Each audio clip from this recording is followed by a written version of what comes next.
forum Sonjo Angkringan. Jadi ini adalah forum diskusi yang rutin setiap minggu. Nah, pada minggu ini kita akan membicarakan tentang ketahanan pangan. Saya ucapkan selamat datang pada Ibu Bapak sekalian, termasuk Bapak Ibu pembicara. Jadi adanya pandemi ini memang kemudian mempengaruhi kehidupan kita, terutama di bidang pangan. Jadi kita lihat banyak kelompok masyarakat yang kemudian menjadi rentan dikarenakan aktivitas perekonomian juga berubah. Nah, secara lebih khusus lagi, jadi salah satu yang menandai kondisi pandemi ini adalah terjadinya perubahan pola konsumsi. Saya kok lupa belum menghidupkan.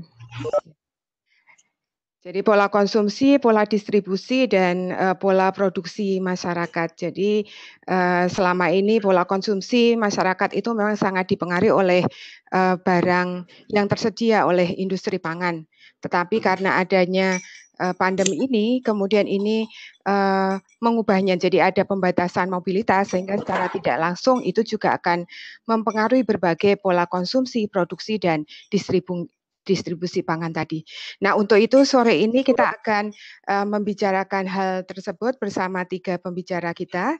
Yang pertama ada Bu Rinianti dari FTP UGM, kemudian yang kedua ada Mbak Diah Widoretno dari Sekolah Pagesangan, dan yang ketiga ada Pak Chandra dari Gudeg Bulis. Jadi beliau-beliau ini nanti akan memantik diskusi berkaitan dengan hal tersebut.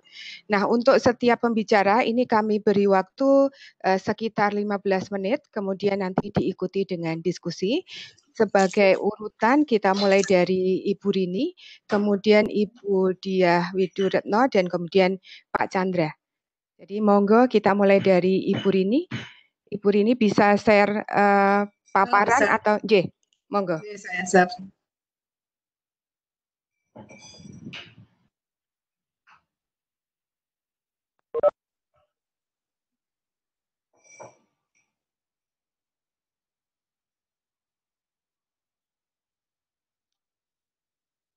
Terlihat semuanya? Sudah. Saya mulai? Oke, saya mulai ya Mbak Evi, Bu Evi. Ya, selamat sore teman-teman semua. Pertama saya mengucapkan terima kasih sudah diundang ke grup Sonjo, ada Sonjo Pangan, kemudian ada Sonjo Database kalau saya nggak salah ya. Belum semua terikut karena berbagai kegiatan WA, karena perkuliahan juga masih berjalan. Untuk diskusi kali ini saya coba menyusun PowerPoint sederhana, mungkin nanti bisa kita diskusikan lebih lanjut. Kemarin Pak Rimawan memberi saya informasi tentang judul diskusi kita hari ini adalah ketahanan pangan di masa pandemi. Sebelum kita uraikan lebih lanjut, ketahanan pangan itu apa sih gitu ya? Ketahanan pangan baik undang-undang tentang pangan maupun definisi oleh FAO pada dasarnya adalah ketahanan pangan yang baik itu semua orang punya akses untuk mendapatkan makanan supaya tetap sehat, yang pertama. Kemudian yang kedua, bisa beraktivitas secara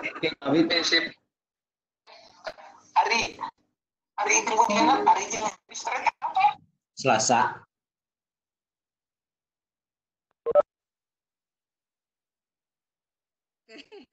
Monggo Bu. Saya ulangi sedikit, ketahanan pangan itu semua orang punya akses mendapat makanan supaya tetap sehat, kemudian bisa beraktivitas baik dan aktif. Menurut undang-undang negara maupun berdasarkan FAO itu levelnya sampai dari negara sampai ke perorangan.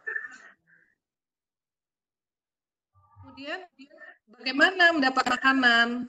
Nah, pertama dengan cara membeli, kedua menghasilkan sendiri, kemudian yang ketiga gabungan dari beli maupun menghasilkan sendiri.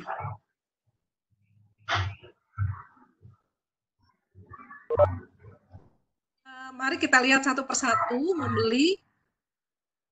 Untuk membeli kita butuh uang. Kemudian artinya seseorang atau keluarga itu harus punya kerjaan. Di masa pandemi ini terjadi perubahan yang cukup besar, di mana orang yang tadinya bekerja, kemudian tiba-tiba ada yang dirumahkan, ada yang mungkin menerima hanya setengah gaji dan lain-lain. Sehingga ini mungkin perlu diskusi khusus bagaimana caranya kita semua bisa mencari solusi ataupun membantu saudara-saudara kita ini yang kebetulan mempunyai masalah dengan ini. Sementara kalau level pemerintah mungkin walaupun sebelum pandemi banyak program Keluarga Harapan yang memang memberi jatah untuk pembelian makanan. Dulu kalau saya nggak salah jumlahnya Rp150.000. Kemudian karena adanya pandemi ini naik menjadi Rp200.000 yang diterima oleh masyarakat itu mungkin sekitar 3 bulanan ya. Kemudian yang tadi yang kedua yang menghasilkan sendiri. Nah, menghasilkan sendiri ini yang mungkin mengumpulkan dari alam atau bercocok tanam atau dan lain-lain. Kemudian yang ketiga, akses masyarakat untuk mendapatkan makanan adalah dengan menghasilkan makanan sebagian dan sebagian lainnya dengan cara membeli. Nah, contoh ini cukup banyak, misalnya petani yang menanam padi, kemudian mereka menjual gabah atau berasnya untuk mendapatkan atau membeli makanan yang lain. Berikut saya tampilkan di sini Hunger Index ya Indonesia dan negara-negara lain. Kalau kita lihat di sini Indonesia itu ternyata mempunyai masalah indeks kelaparan atau Global Hunger Index tinggi. Jadi kalau sebelum pandemi saja, kalau kita lihat di sini di antara level parah, kemudian di bawahnya Indonesia cukup punya masalah yang serius untuk ketahanan pangan ini. Nah itu kalau ini saya skip saja, ini ada tiga global tiga penentu Global Hunger Index ini, saya skip. Nah, sekarang pertanyaannya, mana kondisinya setelah pandemi? Sebelum ada corona saja, kita sudah punya masalah dengan kecukupan pangan dan ketahanan pangan. Bagaimana setelah wabah ini melanda negara kita? Kira-kira masalah-masalah yang mempengaruhi ketahanan pangan ini apa saja? Yang nanti mungkin perlu kita diskusikan lebih lanjut. Di sini tulis ketahanan pangan itu merupakan sistem terintegrasi yang meliputi pertama ketersediaan pangan, ya bahwa pangan itu tersedia untuk memenuhi kebutuhan seluruh penduduk. Ya, kalau misalnya makanan itu tidak cukup dalam satu negara, biasanya kita akan melakukan impor atau mendatangkan dari negara lain. Nah, masalahnya dalam kondisi wabah seperti ini, masing-masing negara itu membatasi kuota ekspornya. Mereka fokus untuk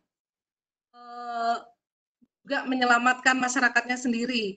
Sehingga mungkin dalam beberapa waktu ke depan, karena kita tidak tahu pasti ya, wabah ini akan selesai apakah 1-2 bulan lagi, atau mungkin akhir tahun, atau sampai kapan. Sehingga persediaan bahan pangan ini menjadi masalah yang cukup besar kalau menurut saya. Kita lihat lebih detail. Kemudian yang kedua, ketahanan pangan juga harus disupport dengan stabilitas atau stabilitas ketersediaan atau distribusi pangan. Nah ini juga selama masa wabah ini, di mana banyak negara melakukan lockdown, sehingga membatasi akses keluar masuk negara yang dari negara satu ke negara lainnya. Tentunya ini sangat-sangat mempengaruhi juga distribusi pangan. Terjangkauan, saya mungkin akan fokus di dua yang pertama, ketersediaan pangan dan distribusi pangan.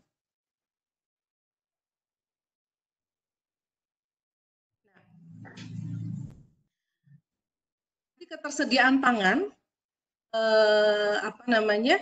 kalau masalahnya adalah kekurangan jumlah pasokan bahan pangan, misalnya dalam beberapa waktu ke depan masalah wabah ini masih belum teratasi, kita harus bersiap pada skenario terburuk. Ya, dalam artian ini akan berlangsung cukup lama. Mau tidak mau, suka atau tidak suka, kita harus mencari cara untuk mandiri pangan. Ya, mandiri pangan ini maksudnya kondisi di mana kebutuhan pangan itu terpenuhi. Karena dari pengalaman maupun sejarah membuktikan bahwa negara-negara yang berhasil bertahan dalam krisis yang hebat adalah negara-negara yang mandiri secara mandiri pangan, ya, jadi dia mampu memenuhi kebutuhan pangannya sendiri. Oke. Nah, salah satu untuk mandiri pangan ini yang selama ini menjadi masalah kita bertahun-tahun, jenis bahan makanan pokok. Dalam hal ini adalah beras contohnya. Hingga sampai saat ini kita masih impor. Nah, alternatif yang menurut saya memungkinkan untuk hal ini adalah selain meningkatkan produksi beras dalam negeri, juga kita berusaha untuk melakukan diversifikasi pangan. Jadi penggunaan bahan pangan yang beragam pada masyarakat. Nah, kalau kita lihat apa sih kira-kira yang bisa menggantikan peran beras atau nasi ini? Nah, Indonesia itu kaya sekali akan berbagai jenis umbi-umbian. Jadi ada ubi jalar, ada singkong, ada gembili, ada uwi, ada kentang hitam, ada porang, dan lain-lain. Nah, di antara umbi-umbian ini sebetulnya bisa menjadi alternatif sumber karbohidrat, baik yang diolah sederhana, misalnya direbus, digoreng, dan lain-lain, atau diolah lebih lanjut, misalnya shirataki gitu ya, dari porang. Kemudian apa upaya yang bisa kita lakukan? Mungkin ya pengembangan teknologi pengolahannya, kemudian sosialisasinya terhadap pangan baru maupun penyuluhan gizinya. Kemudian ya saya berusaha cepat karena 15 menit ya. Oke, kemudian mandiri pangan pada level terendah menurut saya yaitu pada level rumah tangga. Beberapa hari yang lalu saya ingat Mas Erista dari Erista Garden, ini kebetulan ini senior saya dari TP, itu menyatakan seed to seed gitu ya. Jadi mengolah semua bahan makanan, meminimkan limbah, kemudian juga memanfaatkan limbah, kemudian berusaha menanam bisa kita tanam. Jadi kalau Mas Erista mungkin dalam suatu usaha yang cukup besar, ini bukan mustahil kita duplikasi dalam level yang lebih rendah, misalnya rumah tangga. Nah, kebetulan saya sebagai orang pangan dan ibu rumah tangga ini sudah mempraktekkan dari bertahun-tahun yang lalu. Jadi yang pertama tidak membuang-buang makanan, kemudian mulai bertanam, kemudian semua limbah organik yang ada di rumah saya olah menjadi kompos ya, jadi nanti akan digunakan kembali untuk bertanam. Nah, ini mungkin bisa kita sosialisasikan ke orang dekat atau lingkungan. Ini saya sengaja tampilkan apa yang saya pernah tanam. Jadi menanam itu sebetulnya tidak sulit. Kalau gagal ya kita ulang lagi. Ini jadi ada pertama bahan-bahan yang sehari-hari kita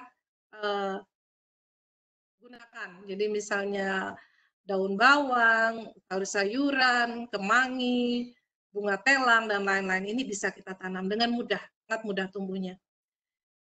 Kemudian, apa yang terjadi jika stok berlebih? Mungkin dekat dengan ranah saya, jadi penyimpanan, pengolahan ke menjadi produk olahan yang lebih nilai ekonominya, kemudian juga diolah jadi produk yang lebih awet. Kemudian nanti yang bertanam dan mengedukasi masyarakat mungkin bisa dibantu oleh Mbak Diah ya, yang dari sekolah apa tadi itu namanya? Sekolah Pagesangan. Pagesangan, oke. Oke, ya. Secara umum saja saya sebutkan, metodenya bisa pengeringan, suhu rendah, fermentasi, penyimpanan vakum, pengalengan, dan lain-lain. Nah, khusus untuk kasus yang kemarin sempat muncul yang akan kita diskusikan, yang perikanan, kalau kita akan mengolah dalam jumlah besar, tentunya penyimpanan itu menjadi hal yang penting karena tidak mungkin mengolah dalam satu kali selesai gitu ya. Jadi bayangan saya kalau jumlahnya besar, maka penyimpanan menjadi hal penting. Dalam hal ini mungkin yang bisa membantu adalah penyimpanan dingin atau penyimpanan beku. Kalau seperti misalnya saya contohkan ya, kalau di TP itu kita punya namanya cool room yang cukup besar ruangannya yang fungsinya sebagai penyimpan beku.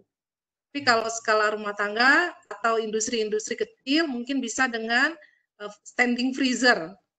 Ya, jadi ukurannya ada macam-macam. Kemudian kemungkinan yang lain adalah diawetkan dengan penggaraman atau pengolahan lebih lanjut menjadi karbon atau semacam Ricarwa yang dari Manado, atau pengalengan. Nanti Pak Chandra mungkin juga bisa membantu menjelaskan lebih lanjut karena dari pengalengan gudeg ya. Kemudian pengalengan ini mungkin agak terbatas yang memiliki gitu ya. Sehingga kemungkinan lain mungkin dengan cara pengalengan tanning atau pengalengan secara tradisional yang menggunakan namanya gelas-gelas kaca, kemudian sterilisasinya dengan panci bertekanan. Ya, kemudian yang lain buah-buahan yang paling mungkin kita lakukan mungkin dengan pengeringan, hingga dengan syukur-syukur ada pengeringan yang dengan semacam kabinet dryer, mengipas, atau yang lebih baik lagi kalau kita punya vakum kabinet dryer, jadi bisa pada suhu rendah sehingga hasilnya baik. Kemudian awetan yang lain ini yang kemarin Pak Jaka Widada juga menyampaikan, itu fermentasi. Jadi semacam asinan kalau di kita mungkin. Kalau di sayur-sayuran yang terkenal itu kimchi ya, kimchi atau sauerkraut. Ya, jadi semacam fermentasi sayur dan buah. Kemudian ya ini saya berjalan cepat, nanti kita bisa diskusi kalau ada yang mau didiskusikan. Tadi sudah disebutkan Mbak Evi juga bahwa pandemi ini merubah banyak hal gitu ya. Kemudian juga kita mungkin sebagian besar ada yang kesulitan dana dan lain-lain sehingga harus berhemat luar biasa. Kemudian juga tadi ada keterbatasan distribusi, bahkan pada level rumah tangga pun karena kita mencegah keluar yang terlalu sering, sehingga misalnya untuk ke pasar kita usahakan tidak setiap hari, tapi mungkin 7 hari sekali atau 10 hari sekali. Terus ada juga program delivery rumah-rumah itu juga sangat membantu. Yang pada level rumah tangga yang bisa dilaksanakan, pertama tentunya dengan belajar untuk banyak kebutuhan, jadi tidak membuang-buang makanan. Kemudian ini memanfaatkan limbah dapur, tujuannya nanti ke arah kompos, nanti dimanfaatkan lagi untuk bertanam dan lain-lain. Kemudian menurut saya ini kita harus memulai tanam apapun yang bisa kita tanam, terutama bahan-bahan yang kita butuhkan sehari-hari. Jadi ini bukan dalam artian kita kemudian bersaing dengan petani, enggak, tapi ini jaga-jaga dalam darurat kalau misalnya distribusi pangan itu terganggu. Kemudian yang terakhir saya tuliskan di sini, ini sebagian besar juga berdasarkan pengalaman. Ini ada food preparation. Preparation ini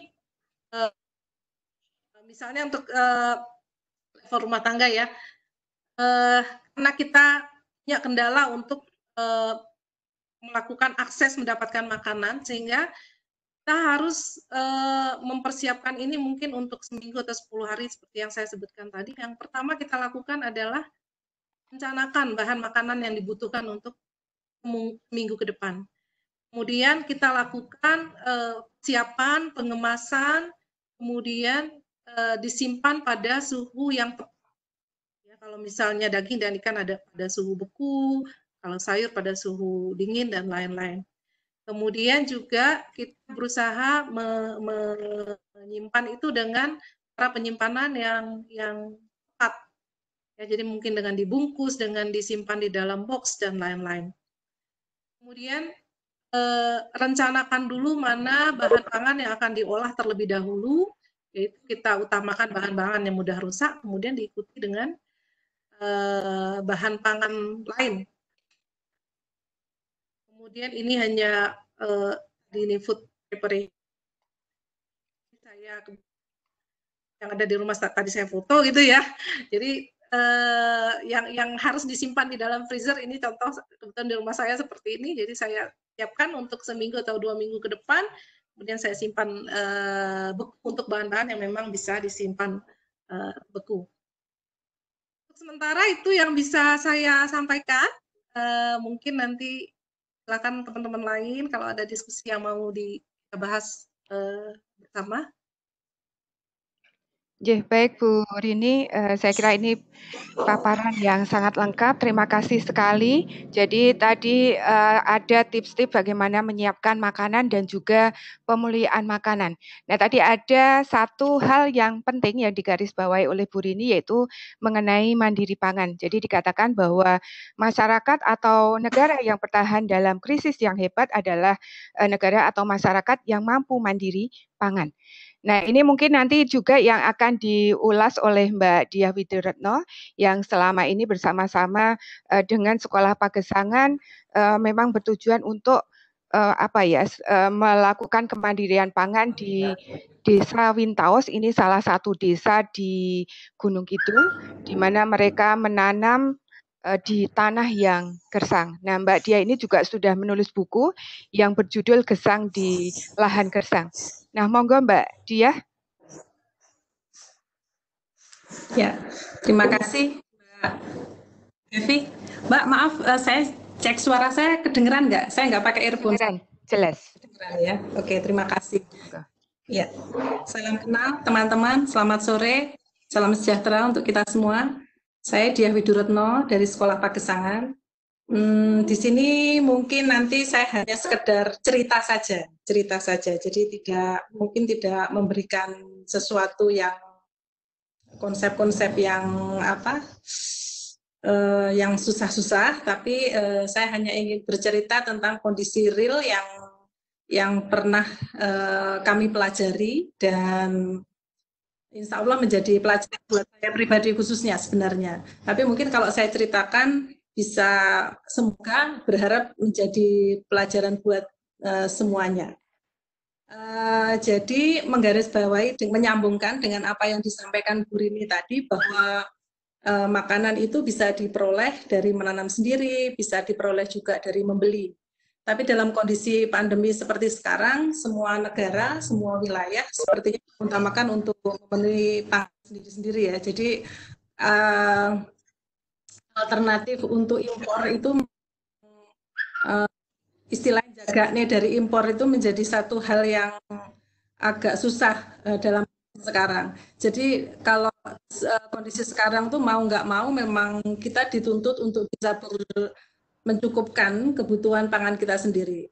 Nah, kebetulan saya bersama teman-teman di Sekolah Pagesangan, komunitas belajar ya, jadi bukan sekolah formal, kami banyak bergelut dengan pangan karena memang komunitas kami ini adalah komunitas belajar yang kontekstual, jadi karena kami hidup bersama petani 24 jam, jadi kami mengikuti ritme kehidupan mereka. Dan dari ritme kehidupan mereka itu banyak hal yang bisa kita pelajari.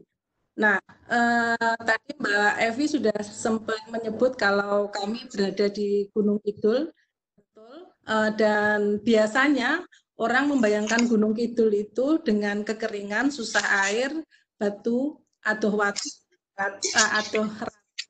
watu, jadi nggak membayangkan kalau di daerah itu tuh bisa menghasilkan atau memproduksi pangan. Tapi kenyataannya mereka justru bisa subsistensi sepanjang tahun. Kenapa kok bisa begitu? Jadi karena mereka sadar bahwa kondisi alamnya itu tidak selalu bersahabat, tidak selalu bisa diharapkan bisa mencukupkan, maka mereka melakukan adaptasi dengan kondisi itu. Adaptasi ini karena dilangsungkan turun dari generasi ke generasi, akhirnya membentuk local wisdom atau membentuk kearifan lokal. Jadi mereka kearifan lokal mereka adalah subsistensi, jadi budaya subsistensi. Budaya subsistensi itu maksudnya gini, jadi menanam apa yang dimakan dan memakan apa yang ditanam. Jadi mencukupkan segala kebutuhan pangan yang keluarga. Nah, jadi dengan kondisi alam yang ya maksudnya gini, jadi kondisi alam mereka itu kering, hujannya itu curah hujannya nggak setinggi Sleman atau Bantul, kemudian tidak ada sumur juga, jadi tidak mungkin di sana ada irigasi, kemudian juga tidak ada air sungai yang mengalir bisa mengairi tanah. Jadi memang 100% bergantung curah hujan. Dan itu menjadi sesuatu yang sangat berharga, bisa dipanen dan disimpan untuk kebutuhan baik di musim hujan maupun di musim kemarau. Begitu juga dengan di ladang. Jadi karena mereka sadar bahwa ada keterbatasan air, ada keterbatasan kondisi lahan yang nggak selalu subur, maka mereka mengadaptasinya dengan menciptakan pola-pola pertanian yang bisa adaptif dengan kondisi itu.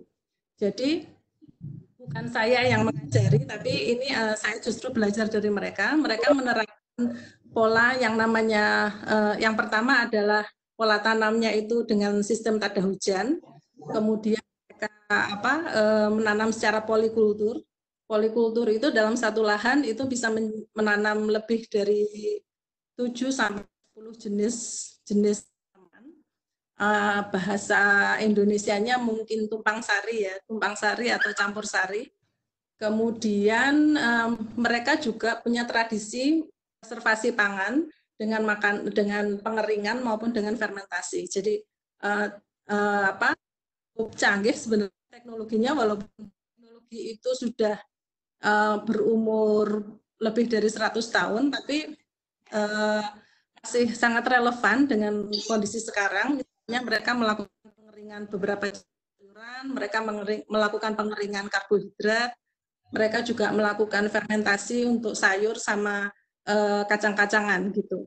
Jadi saya hanya ingin bercerita bahwa mereka sudah mempersiapkan kebutuhan pangannya itu mulai dari sejak menanam sampai penyimpanan gitu. Dan itu diterapkan sepanjang tahun, entah itu di musim pagebluk atau tidak gitu.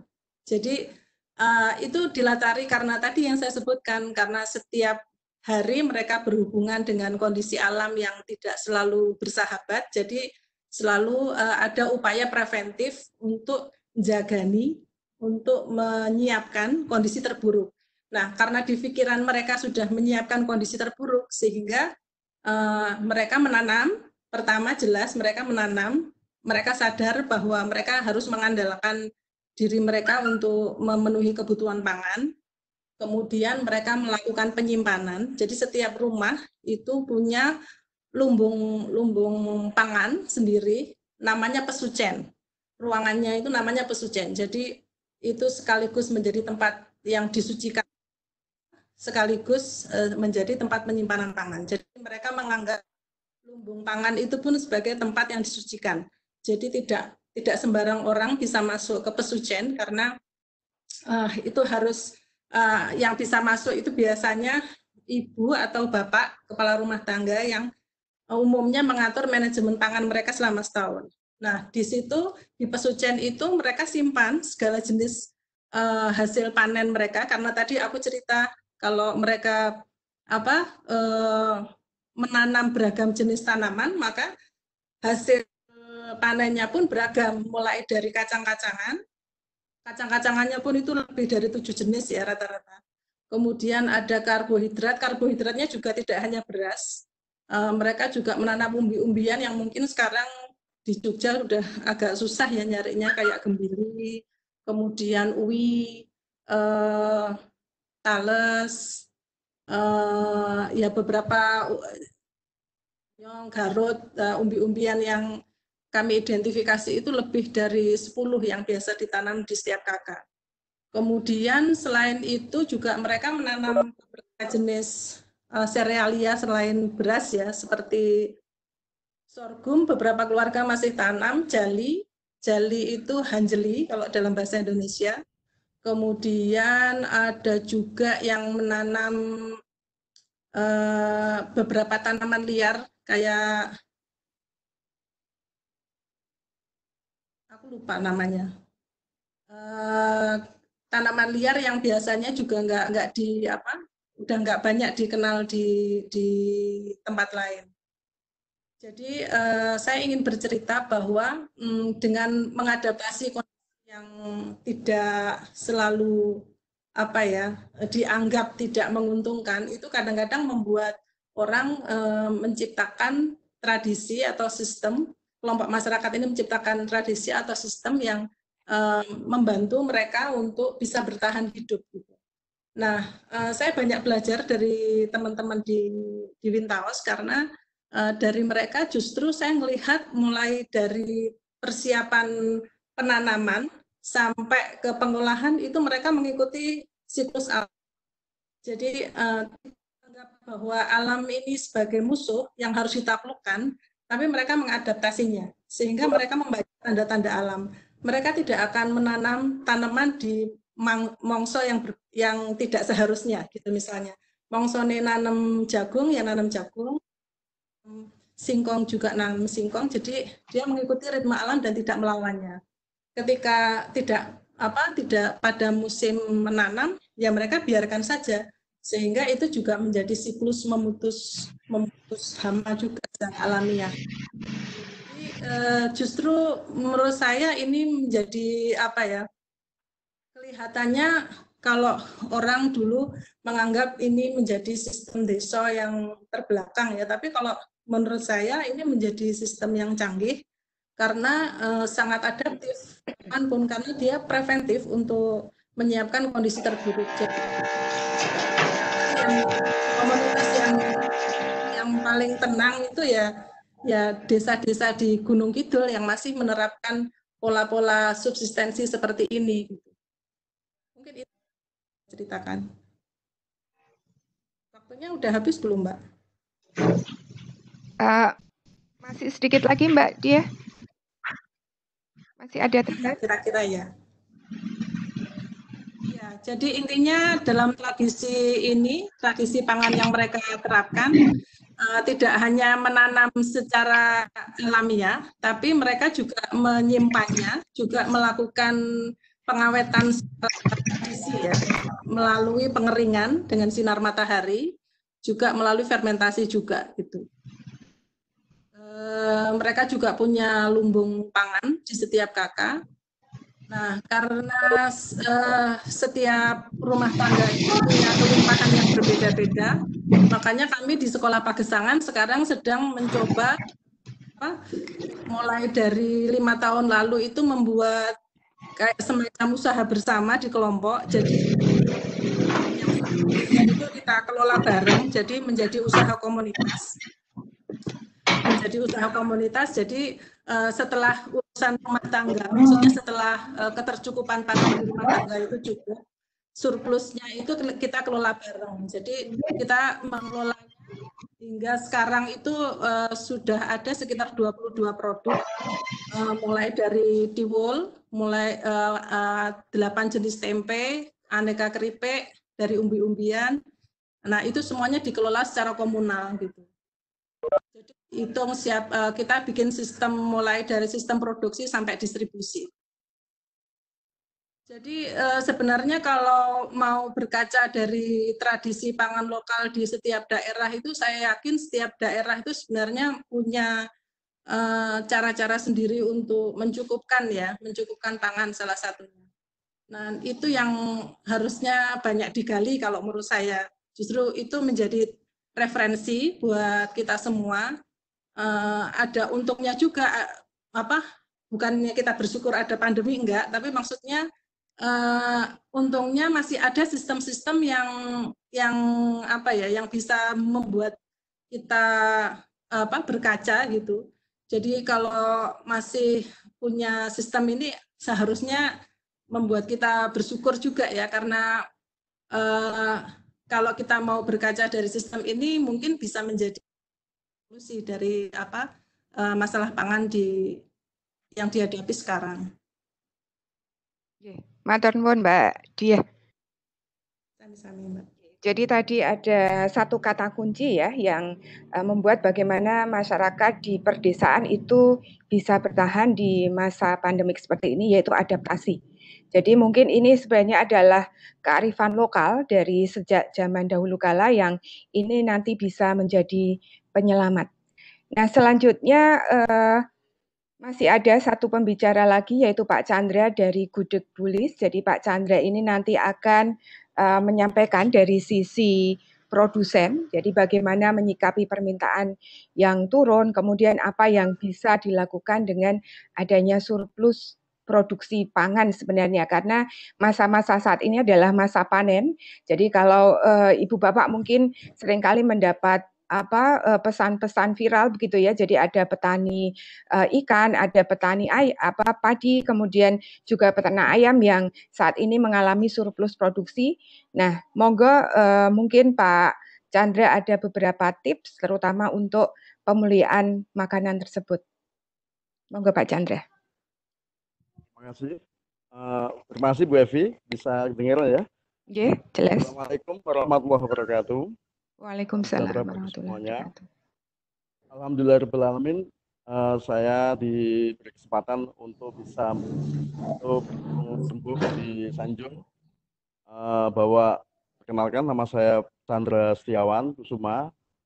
Awalnya ini memang saya UKM, jadi UKM kecil yang ibu saya jualan gudeg di sepanjang Jalan Mijilan. Ternyata waktu penjualan waktu awal konvensional itu ada beberapa permintaan pasar yang atau istilah itu mempunyai pemulihan makanan yang hanya tahan 1 hari.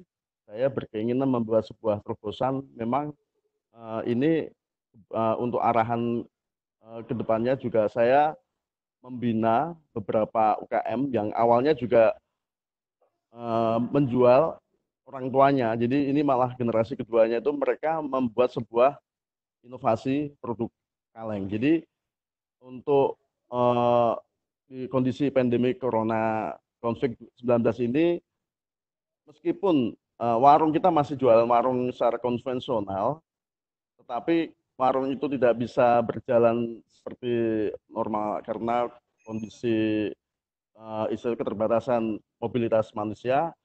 Malah dengan adanya konflik corona ini kita menjual beberapa produk unggulan kaleng itu dengan cara online. Jadi memang malah lebih banyak permintaan nggak cuma di lokal di Jogja, tapi juga di kota-kota besar lainnya yang memenuhi atau berkeinginan istilah itu menginginkan produk makanan Jogja yang kangen terhadap makanan tersebut. Tetapi tidak kalah pentingnya bahwa adanya COVID-19 ini banyak sekali produsen pengolahan makanan yang secara awal konvensional saya ajak gabung, kita membuat sebuah himpunan, yaitu Himpunan Pengolahan Makanan Kaleng Indonesia. Jadi istilahnya ini memulai dari UKM menjadi IKM. Memang saya istilahnya untuk membuat sebuah industri ini memang awalnya memang secara IKM, jadi industri kecil menengah dengan keterbatasan tempat, kapasitas produksi. Tetapi saya berpikiran bahwa dengan adanya legalitas kita backup dari BPOM, dari FTP UGM yang istilah itu memberikan sebuah istilah itu secara ilmiah, jadi secara pengetahuan ilmiah bahwa pemulihan makanan dengan pengalengan ini berdampak bukan hanya di lokal, tapi bisa di nasional bahkan internasional nantinya. Masalahnya bukan hanya sekedar makanan tradisional, tetapi bisa menjadi sebuah unggulan. Jadi unggulan untuk ekspor. Maka saya berpikiran termasuk adanya konflik ini malah banyak permintaan pasar, termasuk juga dari Pertamina yang memesan dalam jumlah besar. Kemarin ini juga Rumah Zakat juga pernah kemarin mau memesan sebuah produk masakan ikan karena kebutuhan di surplus di petani atau nelayan ikan itu berkeinginan mengalihkan. Jadi saya ini istilah itu bisa berkacamata dari pengalaman, alhamdulillah, maka perlu dari awal yang kecil kita bisa bergabung atau menjadi sebuah besar karena adanya sebuah tantangan atau mungkin hambatan yang kendala untuk pengolahan makanan ini. Jadi saya berkeinginan monggo para ahli secara berdampingan, bersinergi untuk memberikan solusi bagi produsen maupun bagi konsumen yang notabene yang nggak bisa makan pun kadang-kadang susah. Makanya ini ada segi sosialnya, bisa kita berbagi, bisa menjalin secara keahlian masing-masing, menciptakan sebuah produk makanan yang diolah dengan ketahanan pangan bisa sampai 1 tahun.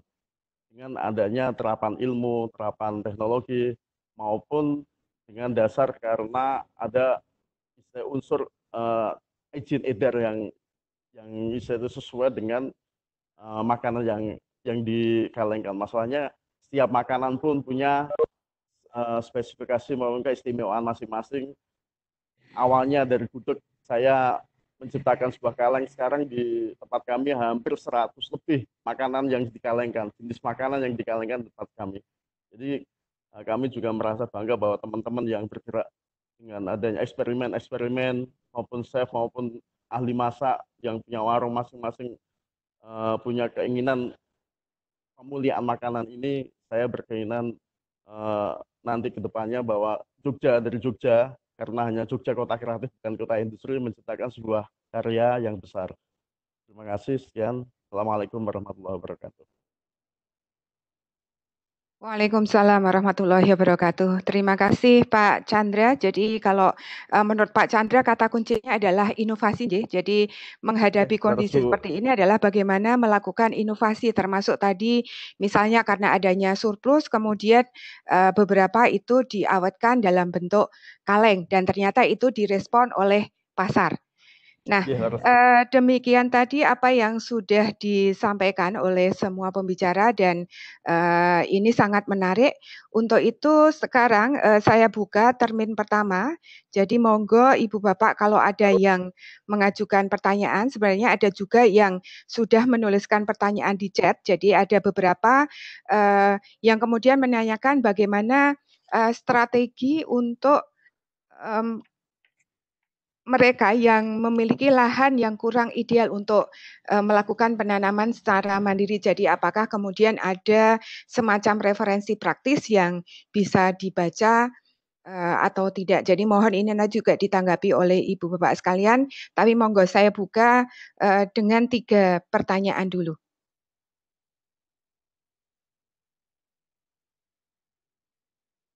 Silakan. Bisa menghidupkan mikrofon untuk kemudian bertanya. Mohon sebutkan nama dan kemudian ditujukan pada siapa.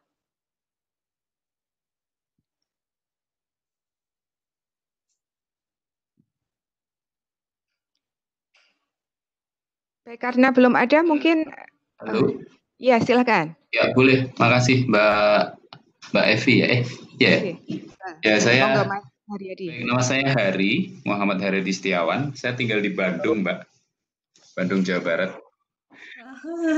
Tapi kampung saya Jogja, jadi ada ikatan. Dan saya barusan dapat info ini ya. Tapi saya to the point saja. Saya tadi tertarik dengan penjelasan dari Mbak yang di Sekolah Pegesangan ya, Mbak Diah ya. Mbak saya maaf. Betul. Mbak Diah Widoretno ya. Yang ingin saya tanyakan, inisiatif pengembangan pangan lokal ini, lokasinya kan di desa ya, di Wintaus nih kalau saya lihat ya, daerah kampung saya juga, saya dari Gunung Kidul. Nah, tapi kemudian bagaimana melingkan antara ini pangan ini dengan konsumen? Apakah selama ini atau terutama untuk COVID saat ini ya, ini produksi-produksi yang ada di daerah Sekolah Pegesangan ini bisa juga diakses oleh warga sekitar Gunung Kidul misalnya, kalau sebatas ataupun sampai ke wilayah lain di luar Kabupaten Gunung Kidul. Itu yang pertama. Kemudian yang kedua dengan Pak Chandra, saya kira inovasinya itu menarik banget ya, karena ini kan membuat gudeg kaleng ya kalau nggak salah ya. Betul. Nah, bagaimana, apakah ada perubahan permintaan konsumen untuk mengalengkan gudegnya, karena sekarang ini kan susah mengakses produk makanan ya, dan asumsi saya kayaknya makin susah ke depan. Apakah ada perubahan permintaan dari sisi konsumen, kemudian ada juga produk di luar gudeg yang juga diminta untuk dikalengkan? Kira-kira itu aja pertanyaan saya 2. Terima kasih Mbak Evi. Ya. Baik, terima kasih Pak Hari. Kita simpan dulu untuk dilanjutkan ke penanya berikutnya. Silakan kalau masih ada.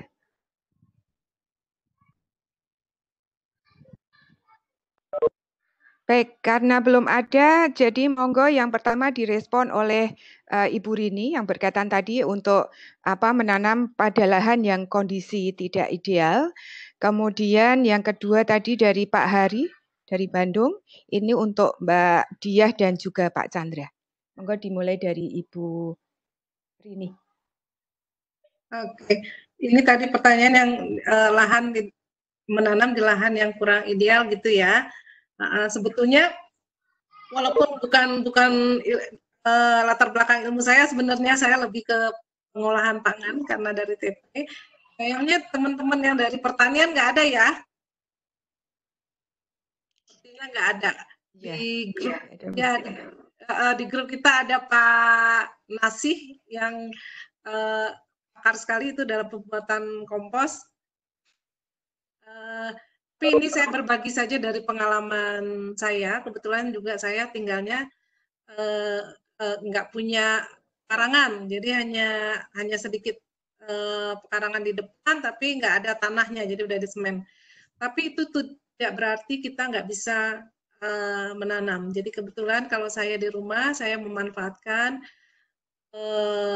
pot, kemudian polybag, kemudian sisa-sisa bekas kemasan minyak dan lain-lain yang kemudian saya isi dengan media dan kompos yang memang saya bikin sendiri, yang hasil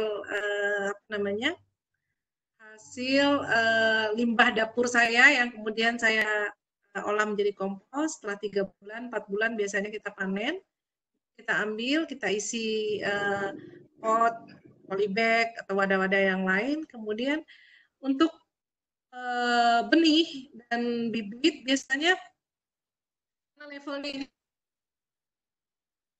memanfaatkan apa yang ada. Begitu kita masak kan biasanya ada sisa biji cabai gitu ya, biji tomat atau ada kemangi dari pasar yang bersisa dahannya, ya udah itu kita tanam. Jadi saya sepakat dengan Mbak Diah tuh yang menanam apa yang dimakan, memakan apa yang ditanam gitu ya. Dalam hal ini Mbak Diah lebih ke makanan pokok yang tentunya butuh lahan lebih luas. Kalau tadi yang saya ceritakan lebih ke bahan-bahan yang sifatnya mungkin bumbu yang kecil-kecil, tetapi kalau itu alokasi dana kita ke sana bisa kita saving untuk membeli makanan lain yang kita nggak bisa hasilkan, ini akan sangat membantu sekali di saat pandemi ini.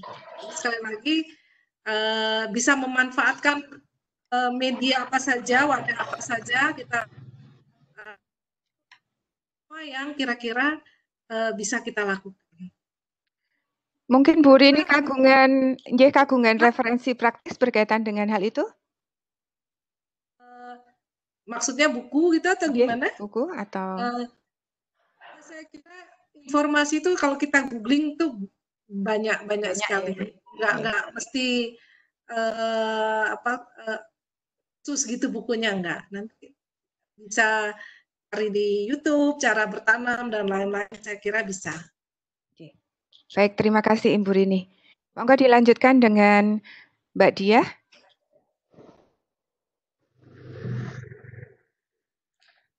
Menjawab pertanyaan Bapak Hari dari Bandung ya. Jadi tadi kurang lebih pertanyaannya bagaimana melingkan antara menyambungkan antara produsen dan konsumen gitu ya. Produsennya kebetulan di pelosok gitu maksudnya ya. Prinsipnya kami itu sebenarnya lebih awalnya itu memperkuat subsistensi pangan di setiap keluarga itu. Jadi komunitas ini ingin memperkuat itu gitu. Jadi yang pertama yang harus dikuatkan itu adalah keluarga kita masing-masing. Kalau keluarga kita masing-masing sudah cukup, surplusnya kita kelola bareng-bareng. Misalnya ada yang surplus kacang hijau, ya dia store kacang hijau. Ada yang surplus tiwul instan, store tiwul instan. Ada juga yang surplus beras gitu, di store beras kayak gitu. Nah, surplus dari setiap keluarga itu karena anggotanya banyak, terus akhirnya ngumpul jadi banyak. Bisa kita olah secara bersama di komunitas. Nah, karena kumpul banyak orang, akhirnya kita bikin sistem. Nah, sistemnya ini dibikin usaha bareng yang tidak dimiliki oleh perorangan.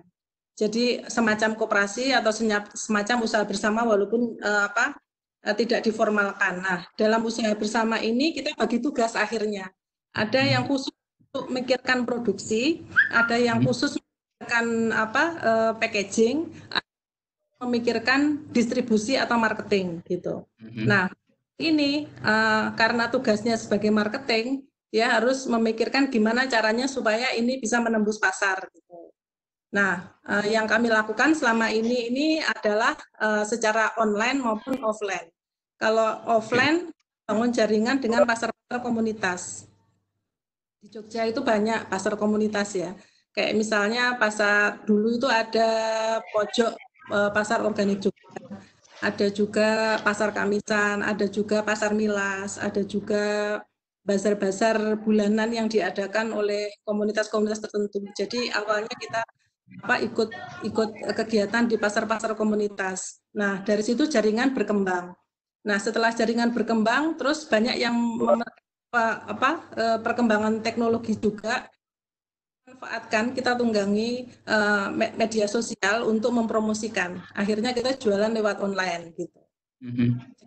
Menghubungkan antara konsumen dan produsen itu sebenarnya banyak strategi yang bisa dilakukan. Jadi meskipun kami tinggal di pelosok desa, masih tetap bisa terkoneksi karena sekarang internet juga sudah masuk ke desa-desa gitu ya, walaupun belum semua orang itu buka ATM di setiap desa, tapi paling enggak internet cukup masuk lah gitu. Jadi kalau sekedar untuk berbagi informasi terkait produk terbaru yang ready stock enggak gitu itu masih bisa.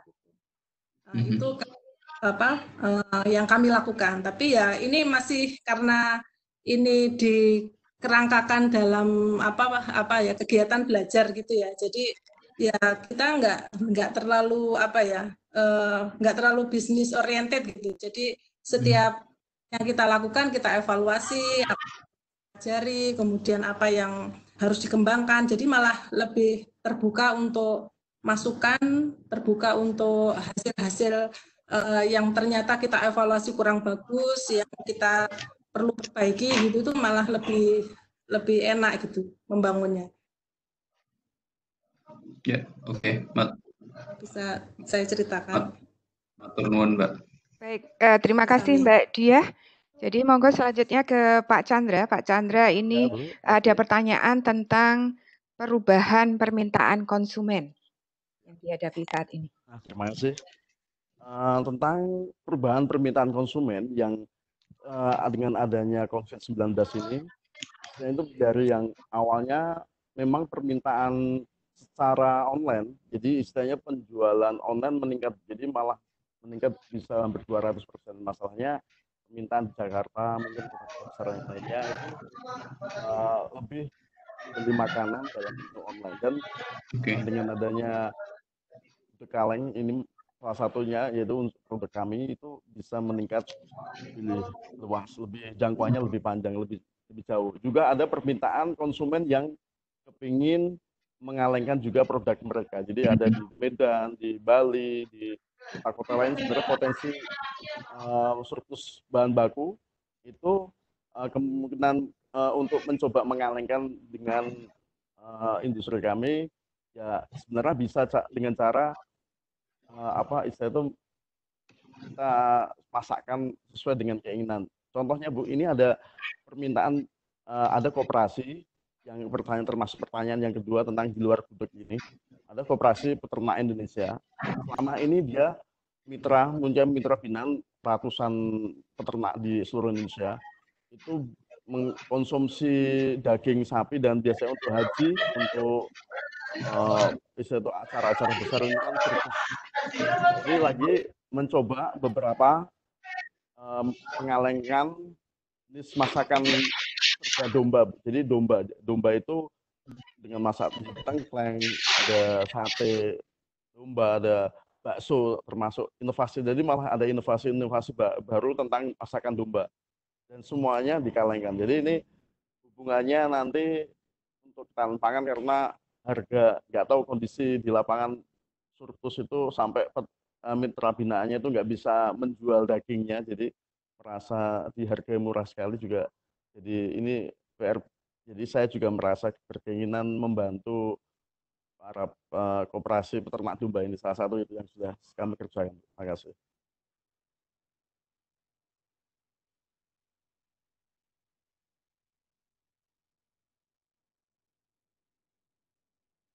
Baik, terima kasih Pak Chandra.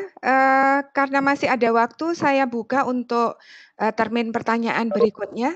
Monggo, mungkin ada yang masih ingin untuk mengajukan pertanyaan dan berdiskusi dengan para pembicara.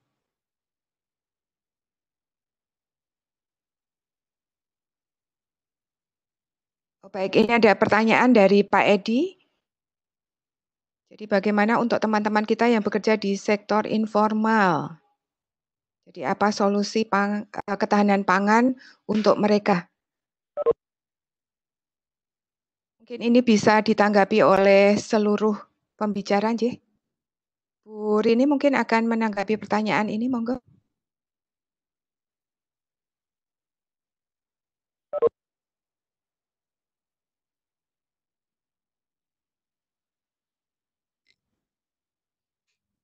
Ya. Ya, monggo Bu Rini. Ini kalau saya baca bagaimana untuk teman-teman kita yang bekerja di sektor informal yang mungkin terdampak pandemik gitu ya. Tadi saya sempat menyatakan bahwa untuk mendapatkan pangan ada beberapa cara. Yang pertama membeli. Kalau kita nggak punya lahan, nggak mungkin mengembangkan pangan, otomatis pilihan kita hanya membeli. Sementara tadi mungkin juga termasuk teman-teman yang di sektor informal ini yang kemudian banyak yang dirumahkan, PHK, dan lain-lain. Nah, ini yang kemudian semualah yang bergerak bareng-bareng, gimana caranya gitu kan? Yang pertama ekonomi itu harus digerakkan. Si teman tadi mungkin punya keterampilan, entah punya ide-ide yang bisa kita jual. Kalau saya nggak salah di grup itu kan banyak sekali tuh yang menawarkan, ada yang menciptakan memasak makanan atau membuat suatu barang yang ditawarkan dan lain-lain. Jadi menurut saya ya bareng-bareng dalam arti si teman-teman ini punya sesuatu juga yang bisa kita jual skillnya atau jual barangnya, kemudian teman-teman yang lain mungkin membantu untuk pemasaran dan lain-lain, atau diantara kita ada yang bisa membeli. Mungkin itu yang saya bisa sampaikan, karena dengan kalau si teman ini mendapatkan pendapatan, akhirnya dia kemudian bisa melakukan pembelian pangan. Ketahanan kemudian meningkat. Mungkin itu Mbak Evi. Nggih, baik Bu Rini, matur nuwun. Jadi memang ini juga semangatnya dari Sonjo. Jadi bagaimana setiap orang itu kemudian tidak ora carry untuk kemudian terlibat di dalam mengatasi kondisi seperti ini. Jadi memang tidak kemudian kita semuanya berharap pada pemerintah, tapi juga bagaimana kita melihat pada lingkungan kita masing-masing untuk bergerak bersama. Kira-kira ngaten nggih Bu Rini. Baik, monggo mungkin Mbak Diah selanjutnya. Iya, dari proses refleksi saya pandemi ini, saya kok jadi mikir gini, sepertinya menanam itu adalah skill dasar yang yang harus dimiliki oleh setiap orang. Selama ini keterampilan dasar yang biasanya keterampilan dasar yang harus dimiliki orang untuk bisa hidup itu kan seringkali hanya disebutkan kemampuan berbicara, kemampuan berkomunikasi ya, kemampuan bernegosiasi, kemampuan berwirausaha gitu. Saya ingin menambahkan satu kemampuan lagi, yaitu kemampuan untuk memproduksi pangan sendiri gitu. Jadi saya nggak percaya kalau pol yang hijau untuk bisa menumbuhkan tanaman gitu, karena itu sudah saya buktikan ke banyak orang. Setiap tanaman kalau dikasih nutrisinya cukup, kemudian ada benih, itu pasti tumbuh. Ada air itu pasti tumbuh. Jadi nggak pede untuk nggak bisa menumbuhkan tanaman. Dan itu memang harus mau nggak mau kita harus siap untuk menyiapkan pangan kita sendiri. Nah itu satu. Kemudian yang kedua, bagaimana kalau misalnya kondisinya teman-teman tidak punya akses ke kebun atau nggak punya lahan atau lahannya terbatas. Saya kira di masa-masa seperti ini memang harus dipecahkan secara komunal. Saya banyak membaca tentang kebun komunitas diterapkan di banyak negara dan itu berjalan. Iklim Indonesia yang tropis yang membuat kita bisa bertanam sepanjang tahun. Curah hujan juga cukup untuk menumbuhkan pangan. Apalagi ini dampaknya sangat nggak cukup 1 bulan ya, bisa sampai 8 bulan katanya. Nah, makanya kalau misalnya ini ditangani juga secara komunal, saya yakin ini bisa juga diatasi. Jadi misalnya kita mengakses tanah atau menghubungi pihak-pihak yang punya tanah yang selama ini tidak dimanfaatkan, lahan-lahan tidur. Nah, teman-teman yang merasa membutuhkan pangan, diorganisir, kita bergerak bersama untuk menanam, mengolah tanah. Gitu. Siapa yang masih butuh makan, ya kita harus memproduksinya. Gitu. Nah, momen ini memang menjadi momen yang dalam tanda petik menghajar kita untuk mau bergerak dan berupaya. Kalau kita mau survive, ya harus berusaha. Gitu. Bukannya ini tidak mau berempati, gitu, enggak ya. Ya ini urusan pangan itu urusan semua mulut ya. Semua mulut yang butuh makan gitu. Jadi ya kita harus bergerak bareng-bareng. Salah satunya kalau menurut saya itu ya kebun komunitas mungkin bisa difasilitasi oleh pemerintah atau pihak-pihak yang punya punya kewenangan untuk memberikan fasilitas akses seperti itu. Mungkin itu. Nggih, matur nuwun Mbak Diah. Monggo Pak Chandra langsung kemawon. Terima kasih. Ya langsung ya. Ini untuk mengatasi sektor informal menghadapi pandemi COVID-19 ini memang hubungan dengan pangan itu salah satunya bagi para produsen nelayan maupun peternak itu kan istilahnya memberikan dengan kondisi seperti ini harus mencoba bisa mengolah, memproses, jadi food processing, supaya mempunyai pemuliaan makanan itu supaya bisa tahan lama. Jadi istilahnya sebagai mengganti yang istilahnya menjual dalam bentuk mentah jadi bentuk matang. Salah satu juga para rumah makan yang selama ini terdampak dengan kondisi konflik ini jadi nggak bisa buka, tetapi mencoba membuat sebuah olahan siap jadi, siap santap, jadi istilahnya yang bisa tahan lama. Makanya kita solusi yang paling saya utamakan memang dengan cara pengalengan, karena satu biaya sebenarnya kalau digabungkan untuk processing, mau mencoba 1 kaleng 2 kaleng kita menerima, karena memang ini tujuannya untuk para UMKM bisa memberikan hasil apa istilah itu bisa berdampak positif untuk bisa menciptakan sebuah hasil karya. Maksudnya itu. Terima kasih. Baik, terima kasih. Saya kira kita cukupkan sekian, jadi tidak saya buka untuk termin yang ketiga. Jadi sembari mungkin nanti Ibu Bapak sekalian butuh waktu untuk menyiapkan buka. Dan saya juga tidak akan membuat semacam kesimpulan ya dari apa yang disampaikan oleh para pembicara dan juga pertanyaan-pertanyaan dari Bapak Ibu sekalian. Jadi kalau berkaitan dengan ketahanan pangan ini, maka yang mungkin menjadi penting saat ini itu adalah gerakan komunal yang mengupayakan untuk adanya kemandirian pangan tadi.